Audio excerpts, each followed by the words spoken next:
Hi, this is Ted. How y'all doing? Hi, this is Ted. Okay, today I'm going to be talking about categories. Categories of different narratives. The narratives being what different prophets have told themselves about why their prophecy about President Trump and the Great Revival didn't happen. By the way, they still believe the Great Revival will happen, even though their prophecy about President Trump did not. And this is kind of the four categories so far that I know of. And if you know of any other categories, you let me know in the comments below. All right. The very first one is ignore the results. Ignore and don't say anything to your congregation about the fact that for the last 3 years or so, you've been telling them that God is telling you President Trump will be in the White House for a second term in 2020. And when that fails, just don't say anything. Pretend it didn't happen and move on like nothing happened. Now, I expected a lot of this, but I don't see any. But at the same time, of course, I'm not going to see any because these aren't the people who are going to be on YouTube saying, I am doing nothing. Because they're doing nothing. They're just trying to gloss over it. However, I did expect probably a lot more than really has happened.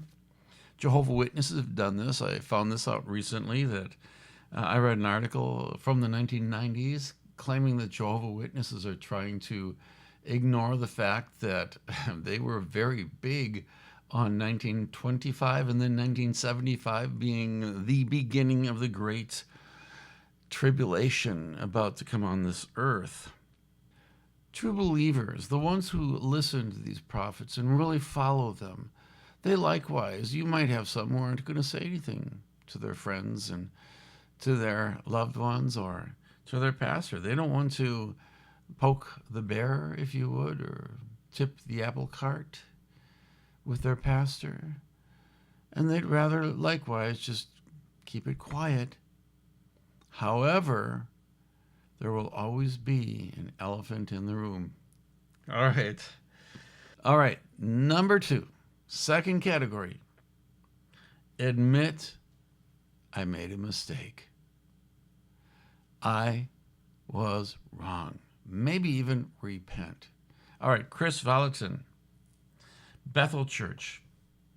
He apologized for his prediction making 4 days after the elections. He took it down, however, at his apology. He took it off YouTube and off the social media shortly thereafter. He says, because, well, I guess things aren't as clear as I thought they were. My guess is somebody in the church put a little heavy hand on him and saying, you're doing the wrong thing. Wait and see. Or else maybe it's all the hate mail that he possibly and probably got. He said, however, in his apology, I take full responsibility for being wrong. There's no excuse for it. I think it doesn't make me a false prophet. I say it does. But he says no. It does, however, create a credibility gap. A lot of people trust me, trust my ministry, and I want to say I'm very sorry for anyone, everyone who put their trust in me. All right, it's a step. I'll give him that. But he continues and says he has never had to apologize before for bad prophecies. And I would say to him, probably because I'm doubting you ever had clear prophecy before, or else something called hindsight bias, where you really believe that you've been far more accurate than you really were. Dr. Michael Brown. I'm going to talk a little bit about his academics simply because in the charismatic movement, most people who call themselves doctor are not doctors at all. They give themselves the titles, they buy the titles, they get it from fake universities. They just find different ways to call themselves doctor because they think it impresses people. All right. His academics, is legitimate. He's got a legitimate PhD from New York University, Near Eastern Languages and Literature. All right, he's been a visiting professor of Old Testament at Trinity University in Deerfield, Illinois. And he's also been a visiting professor at Fuller Missions Department, Fuller Seminary. That's where I went for 3 years. And he's also spoken at different universities. This has opened the door. This is something that Dr. Michael Brown says. This has opened, by the way, he preached and he predicted that President Trump likewise would be the next president. He prophesied it. And he said, this has opened the door to outright delusion. As a full-blooded charismatic, I'll say we've earned the world's mockery for our foolishness. I'll pat him on the back. Very good. Another person who's really impressed me with his response, Jeremiah Johnson, and because I don't know a lot about him and I don't know everything, all the details. All I know is he got a lot of hate mail and death threats. Death threats. Good Christian people writing to him and sending death threats because he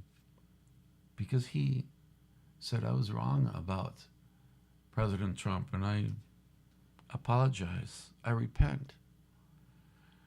And he has basically shut down his social media and restarted everything, moving away from where he's been.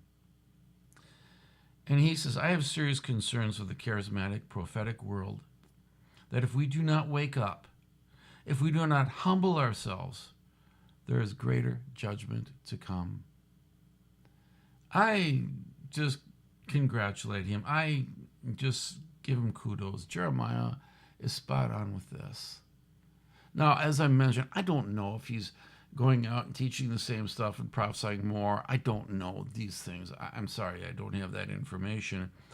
If any of you do, leave it in comments below. It would be very helpful, very awesome. Finally, there's a Reverend Lauren Sanford, a Denver pastor, who last year prophesied a 2020 Trump victory. Then he apologized when he got it wrong.